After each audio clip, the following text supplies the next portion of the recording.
两个目标。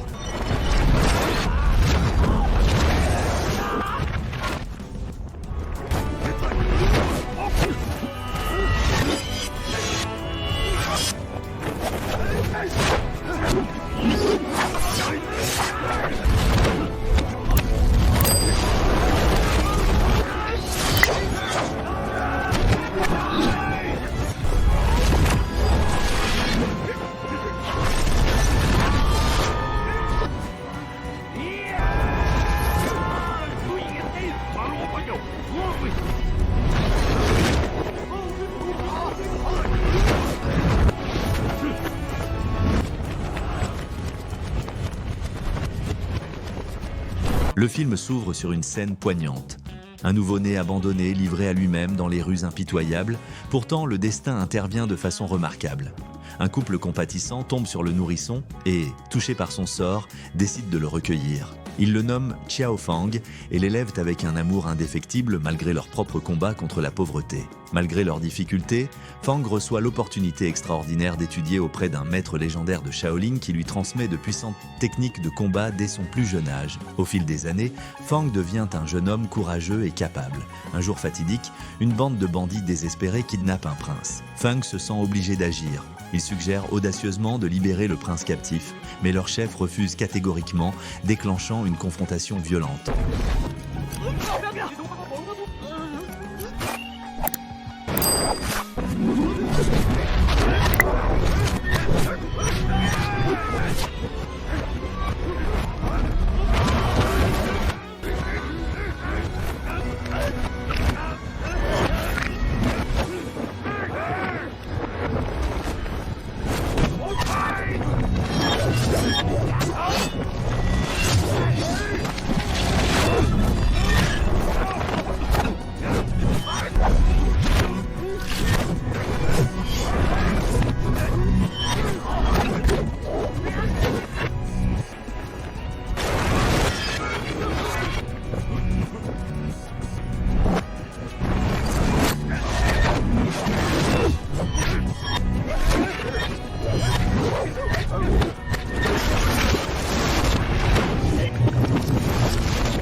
Sors d'ici. D'accord. Dans une démonstration de ses compétences redoutables, Fang vainc les bandits et gagne leur respect. Cependant, son triomphe est de courte durée. Lors d'une réunion avec d'autres chefs de secte, Fang est pris au dépourvu par une accusation de Bei Shujing, l'un des leaders, et qui prétend que Fang a commis une trahison en tuant le frère Ma, l'un de leurs plus anciens membres. Bei présente des preuves accablantes. Une lettre de son beau-frère affirmant que Fang n'appartient pas à leur clan et n'est pas digne de les diriger. Pour aggraver les choses, la veuve du frère Ma apparaît et accuse Fang d'avoir assassiné son mari. Malgré la gravité de ces allégations, Fang reste calme, confiant dans son innocence. Pourtant, avant qu'il ne puisse se défendre, le frère aîné du chef de secte révèle une vérité choquante. Fang est en réalité un enfant adopté de la nation Khitan, abandonné par ses parents biologiques. Cette révélation brise l'image que beaucoup avaient de lui, les amenant à remettre en question ses motivations et son intégrité. Face à une honte écrasante et au rejet, Fang choisit de s'exiler malgré les supplications désespérées de ses fidèles disciples qui souhaitent le défendre. À son insu, le roi Murangfu du royaume voisin observe la retraite de Fang à distance. Saisissant l'opportunité, Murangfu envoie de Zhang une voleuse habile nommée Azu en mission pour dérober un livre précieux du collège Shaolin, lui promettant en échange des informations sur ses parents biologiques. Déterminé à découvrir la vérité sur ses origines, Fang retourne chez ses parents adoptifs pour les trouver gravement blessés et incapables de partager leurs secrets avant de mourir. 2 moines arrivent et accusent Fang d'avoir tué ses parents, propageant le scandale partout. Désespéré pour obtenir des réponses, Fang cherche son ancien maître dans un temple Shaolin pour apprendre que son mentor est mort et qu'il est maintenant chassé par les membres de l'école Shaolin pour des raisons qui restent floues. Alors qu'il tente de s'échapper, il rencontre Azu qui est déguisée en étudiante Shaolin et tente de voler un livre du temple. Initialement méfiant, Fang la confronte, mais choisit finalement de la sauver quand il réalise qu'elle est en détresse. Dans le chaos qui s'ensuit, Azu est blessé alors qu'ils fuient tous deux leur poursuivant, préparant le terrain pour un voyage incertain. Si vous aimez ce type de récit captivant, pensez à vous abonner et à activer la cloche pour ne manquer aucun de nos résumés de films. Alors que l'obscurité les enveloppe, Fang utilise sa connaissance de l'énergie intérieure pour guérir les blessures d'Azu. Quand elle reprend enfin conscience, ses yeux se remplissent de gratitude en le remerciant. Cependant, en l'examinant de plus près, Fang réalise que ses blessures sont bien plus graves qu'il ne l'avait pensé. Déterminé à la sauver, il décide de chercher l'aide d'un guérisseur sacré. Après des jours de recherche, il localise finalement le guérisseur, une figure vénérée capable de guérir complètement les afflictions d'Azu. À leur arrivée, cependant, Fang est accueilli avec hostilité. Bai Shujing et Madame Ma, avides de vengeance pour les actions qu'il a prises contre son propre frère, le confrontent. Malgré le danger imminent, Fang s'approche du guérisseur sacré, implorant son aide. Le guérisseur accepte de traiter Azu, mais impose une condition redoutable. Fang doit échanger sa propre vie pour sa guérison. Face à ce choix périlleux, Fang consent, prêt à se sacrifier pour Azu. Avant que l'échange ne puisse avoir lieu, il demande que ses proches le rejoignent dans un rituel de solidarité où ils boiraient tous dans une coupe partagée. Madame Ma est la première à participer, rendant hommage à l'acte altruiste de Fang pour une femme qu'il connaît à peine. Bai Shujing suit à contre-cœur, nourrissant toujours des soupçons sur l'implication de Fang dans la mort de son frère. Les autres membres de la secte des mendiants, que Fang considère comme des frères d'armes, se joignent également unis par leur lutte commune. Cet acte de camaraderie déclenche une confrontation féroce, culminant en une bataille intense où Fang se retrouve en infériorité numérique.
contre 100 soldats. Alors qu'il gît inconscient de ses blessures, une silhouette mystérieuse émerge des ombres et le kidnappe, laissant Azu aux soins du guérisseur sacré. Les destins entrelacés de Fang et Azu pendent précairement dans la balance, tandis que leur destinée continue de se dérouler. Pendant ce temps, Murangfu se réjouit du succès de son plan rusé, satisfait d'avoir réussi à retourner Fang contre sa propre secte. Dans les quartiers du guérisseur, Azu se remet de sa maladie mais se sent piégé par sa dette envers le guérisseur pour lui avoir sauvé la vie. Son cœur se serre d'inquiétude pour Fang, qui a disparu sans laisser de traces. Quand Fang reprend conscience, il se retrouve sous les soins d'un homme mystérieux qui refuse de révéler sa véritable identité. Durant l'une de leurs conversations, l'homme mentionne négligemment que les parents de Fang étaient de bonnes personnes, allumant une étincelle de curiosité en lui. Désireux d'en découvrir davantage sur ses parents biologiques et le lien avec son passé, Fang presse l'homme de lui donner des détails. Pendant ce temps, Azu orchestre une évasion audacieuse du domaine du guérisseur sacré. Se déguisant pour échapper à la détection des gardes, elle les trompe astucieusement pour qu'ils quittent leur poste et s'éclipsent sans être remarqués. Dans sa fureur face à sa situation, elle complote pour faire taire le guérisseur sacré définitivement en incendiant son temple. Le matin après l'incendie, Fang arrive pour évaluer les dégâts pour ne trouver que des cendres. Soudain, Murangfu apparaît devant lui, exhortant Fang à le rejoindre dans une quête de pouvoir. Mais Fang refuse, reconnaissant que Murangfu nourrit de mauvaises intentions. Le cœur résolu, il continue son voyage. Cependant, son chemin est bientôt obstrué par un groupe de soldats capturant des innocents pour les réduire en esclavage. Incapable de rester les bras croisés face à une telle injustice, Fang passe à l'action. Avec une détermination féroce, il combat les soldats et brise les chaînes liant les victimes impuissantes, incarnant l'esprit même de la résistance et de l'espoir au milieu du désespoir. Quelques instants plus tard, Fang prend la décision de retourner à l'endroit où il a été abandonné bébé. À sa surprise, Azu le rejoint, révélant qu'elle le cherchait depuis des jours. Submergé de gratitude face à son dévouement, Fang promet de l'aider à trouver ses parents biologiques et de l'aider à vivre paisiblement au-delà des frontières du royaume. Cependant, avant de se lancer dans ce voyage, il demande à Azu de l'aider dans un plan pour piéger Bei Shujing et Madame Ma, qui l'ont faussement accusé d'avoir assassiné le frère Ma. Sans hésitation, Azu accepte et ensemble, ils commencent à élaborer leur stratagème. À la tombée de la nuit, Azu revêt un déguisement ressemblant à Madame Ma afin de tromper Bei Shujing. L'approchant avec une confiance feinte, elle l'informe que leur complot pour ternir la réputation de Fang a été un succès. À leur stupéfaction, Bei Shujing confesse qu'il n'était qu'un pion dans les machinations de Duan Zhongchang, leur futur chef de secte. Il révèle le véritable motif derrière le coup monté. Les chefs de secte craignaient que Fang ne soit couronné grand maître. Après avoir partagé cette information cruciale, Bei Shujing part, laissant un sentiment troublant dans l'air. Il devient évident qu'il soupçonne Fang et Azu d'être derrière son piégeage alors qu'il rencontre plus tard la vraie Madame Ma pour discuter de leurs plans réels qui ont maintenant porté leurs fruits. Il révèle que Duan Zhongchang est responsable du meurtre des parents biologiques d'Obir de Fang. Avec cette révélation pesant lourdement sur lui, Fang décide de confronter Duan Zhongchang et de venger les torts du passé. Alors que lui et ses compagnons se dirigent vers la résidence de Duan Zhongchang, ils tombent sur une dispute animée entre lui et sa femme, accompagnée de leur jeune fille. La cause du conflit devient rapidement apparente. Duan Zhongchang a été infidèle à sa femme avec une autre femme. Dans un accès de rage, sa fille Azi lance une attaque contre son père en utilisant des aiguilles. Fang intervient instinctivement, sauvant Duan Zhongchang. Reconnaissant pour le sauvetage opportun, Duan Zhongchang invite Fang à rester chez lui pendant un moment. Fang reconnaît que c'est l'occasion parfaite d'exercer sa vengeance sur Duan Zhongchang pour toute la souffrance qu'il a causée. Pendant son séjour, Azu est témoin d'une autre dispute intense entre Duan Zhongchang et sa femme. La femme exprime son épuisement face aux infidélités constantes de son mari et révèle qu'elle a abandonné l'un de leurs enfants par dépit, espérant instiller du ressentiment envers Duan Zhongchang et l'enfant. En écoutant, Azu réalise soudainement qu'elle est l'enfant abandonné dont il parle. Le pendentif qu'elle porte correspond à celui d'Azi. Cependant, elle n'est pas prête à les confronter avec cette vérité et choisit de partir sans révéler son identité en tant que leur fille. Plus tard, en attendant près du bateau, Azu continue de manipuler Fang avec des avances romantiques, pleinement consciente qu'il prévoit de tuer son père biologique. Elle professe son amour pour lui et loue sa nature attentionnée pendant sa récente maladie quand elle avait besoin de réconfort. Malgré ses efforts pour l'influencer, Fang reste résolu dans sa mission et rappelle à Azu leur avenir partagé une fois leur tâche accomplie. Il quitte ensuite son côté et se rend à la résidence de Duan Jungchang pour découvrir que sa cible est introuvable. Au lieu de trouver Duan Jungchang, Fang rencontre un groupe de moines qui le mettent en garde contre les périls de la vengeance et la destruction qu'elle pourrait causer dans sa propre vie. Leurs paroles tombent dans l'oreille d'un sourd, car Fang est consumé par une haine implacable qui le propulse dans sa quête de vengeance. En retournant à son bateau, il est stupéfait de découvrir Duan Jungchang qui l'attend. Alimenté par la rage, Fang déchaîne sa fureur, attaquant sans merci Duan Jungchang avec sa technique signature, les 18 paumes du dragon. Dans un retournement de situation choquant, Azu se révèle soudainement, ayant été déguisé en Duan Jungchang tout du long. À cet instant, une vague de réalisation submerge Fang. Il comprend que ses actions sont futiles et n'apporteront que la mort de ceux qu'il chérit. Le cœur brisé, il ramène le corps sans vie d'Azu à ses parents biologiques, où Duan Jungchang révèle la vérité derrière les fausses accusations qui l'ont tourmenté. Il explique comment il a été calomnié par Bai Shujing et Madame Ma, qui ont conspiré avec Mu Rangfu pour usurper leur secte. Cette révélation allume un nouveau sens du devoir en Fang, le poussant à confronter Bai Shujing et Madame Ma. En arrivant à leur emplacement, il expose tout ce qu'il a appris, racontant les événements qui se sont déroulés et comment il a finalement découvert la vérité sur Duan Jungchang et le frère aîné de leur secte.